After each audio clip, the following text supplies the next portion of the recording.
2027 UP का विधानसभा चुनाव। एक तरफ समाजवादी पार्टी के मुखिया अखिलेश यादव इसे सत्ता में वापसी का साल बता रहे हैं, तो दूसरी ओर सूबे के मुख्यमंत्री योगी आदित्यनाथ लगातार तीसरी बार रिकॉर्ड बनाने की तैयारी। बरसात के मौसम में यूपी विधानसभा का मानसून सत्र भी चल रहा है, लेकिन इसी मानसून सत्र के बीच राजधानी लखनऊ के एक 5 स्टार होटल में हुई एक बैठक ने सभी की नींद उड़ा दी।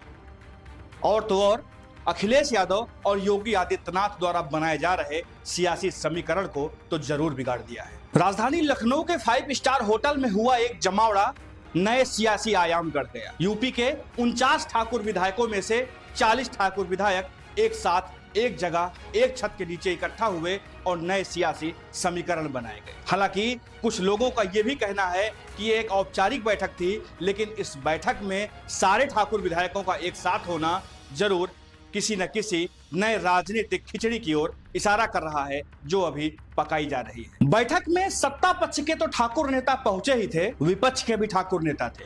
समाजवादी पार्टी के नेता, बहुजन समाज पार्टी के नेता, भारतीय जनता पार्टी के नेताओं के अलावा सूबे के बाहुबली विधायक और बड़े ठाकुर चेहरे माने जाने वाले रघुराज प्रताप सिंह राजा भैया की मौजूदगी भी अपने आप में कुछ नया कह रही। जानकारों की माने तो ये बैठक रघुराज प्रताप सिंह राजा भैया द्वारा ही बुलाई गई थी। हालांकि कुछ लोग इसे उपचुनाव में जीते भाजपा के विधायक रामवीर सिंह द्वारा दी गई एक पार्टी बता रहे हैं, लेकिन एक साथ इतनी बड़ी संख्या में ठाकुर विधायकों का एक साथ इकट्ठा होना इस ओर संकेत दे रहा है कि सूबे के राजनीतिक आबो हवा में अब ठाकुर राजनीति अपना दमखम दिखाने के लिए उतावली हो रही। अब एक सवाल भी खड़ा होता है कि क्या यह बैठक एक सामाजिक मिलन थी या फिर सूबे की राजनीति में क्षत्रियों की ताकत का एहसास कराने वाली एक बैठक। आइए इस वीडियो में पूरी बात विस्तार से जानते हैं। मानसून सत्र का पहला दिन था। सदन के भीतर विपक्ष और सत्ता पक्ष के बीच जुबानी तीर चल रहे थे, लेकिन शाम ढलते ढलते असली सियासी खेल कहीं और बिछ रहा था। इस बैठक का चेहरा थे मुरादाबाद के कुंदरकी से भाजपा विधायक ठाकुर रामवीर सिंह और एमएलसी जयपाल सिंह व्यास। लेकिन सूत्रों की माने तो पर्दे के पीछे स्क्रिप्ट लिख रहे थे सपा के बागी विधायक राकेश प्रताप सिंह और अभय सिंह। यानी मंच पर भाजपा का चेहरा, लेकिन बैक स्टेज पर विपक्ष के बागियों का दिमाग। यह तस्वीर अपने आप में एक संदेश थी कि ठाकुर राजनीति जाति एकजुटता के जरिए अब पार्टी सीमाओं को तोड़कर नए समीकरण बनाने पर उतारू है। बैठक में राजा भैया, पूर्व मंत्री जयप्रताप सिंह, कुंवर ब्रजेश सिंह, एमएलसी शैलेंद्र प्रताप सिंह, बसपा के उमाशंकर सिंह, भाजपा के अभिजीत सांगा समेत कई दिग्गज मौजूद रहे। होटल के गेट पर कुटुंब परिवार का बड़ा पोस्टर, सभी मेहमानों को भगवान श्री राम की मूर्ति, महाराणा प्रताप की तस्वीर और पीतल का बड़ा त्रिशूल भेंट की गई। ये सब सिर्फ सजावट नहीं थी, बल्कि एक मजबूत सांस्कृतिक और राजनीतिक संदेश थे। जब सत्ता और विपक्ष दोनों खेमों के ठाकुर नेता एक साथ बैठकर ऐसा प्रतीकवाद दिखाते हैं, तो यह महज जलपान नहीं बल्कि शक्ति प्रदर्शन बन जाता है।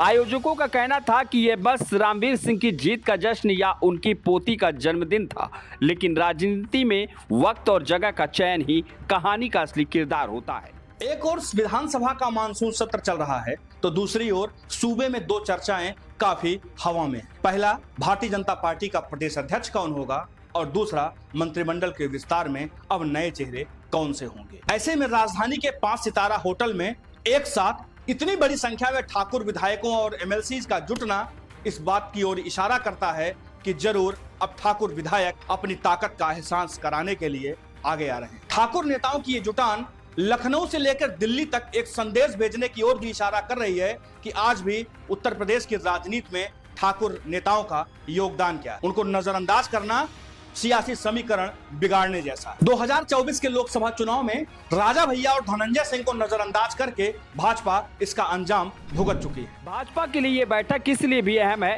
क्योंकि बीते कुछ सालों में पार्टी का फोकस ओबीसी और दलित वोट बैंक पर ज्यादा रहा है।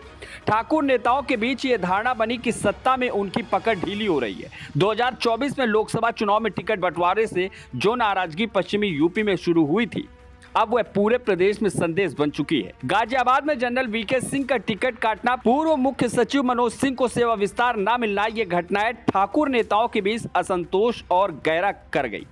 लखनऊ की बैठक उसी नाराजगी का संगठित रूप थी।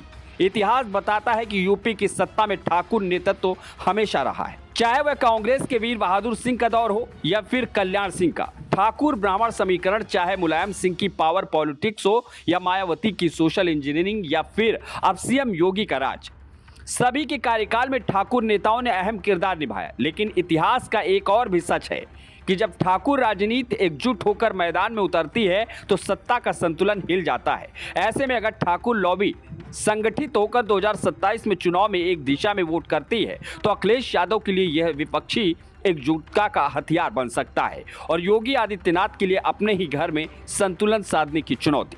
आपको बता दें कि यूपी के 403 विधानसभा सीटों में से 101 विधायक ऐसे हैं जो ठाकुर या ब्राह्मण वर्ग से आते हैं। इन 101 विधायकों में 49 ऐसे विधायक हैं जो क्षत्रिय बिरादरी से यानी ठाकुर बिरादरी से। अब इन 49 ठाकुर विधायकों में से 40 का एक साथ आना एक डिनर नहीं रह जाता, बल्कि सूबे में एक संदेश दिया जाता है कि आज भी ठाकुर विधायकों की एकजुटता सत्ता के सियासत के लिए कितना महत्वपूर्ण है। यह बैठक लखनऊ में हुई जरूर, लेकिन इसकी गूंज दिल्ली के सत्ता के गलियारे तक भी पहुंची है और यह संदेश साफ तौर पर गया है कि 2027 के चुनाव में ठाकुर लॉबी को असंतुष्ट करना, नाराज करना कितना नुकसानदायक हो सकता है। ऐसे में आपको क्या लगता है कि ठाकुर विधायकों की ये जुटान सत्ता या विपक्ष पर कितना असर डालेगी, कितना प्रभाव डालेगी, इसे हमें कमेंट सेक्शन में जरूर बताएं। ऐसे ही तमाम वीडियोस के लिए आप जुड़े रहिए यूपी न्यूज के साथ और दीजिए हमें इजाजत। नमस्कार।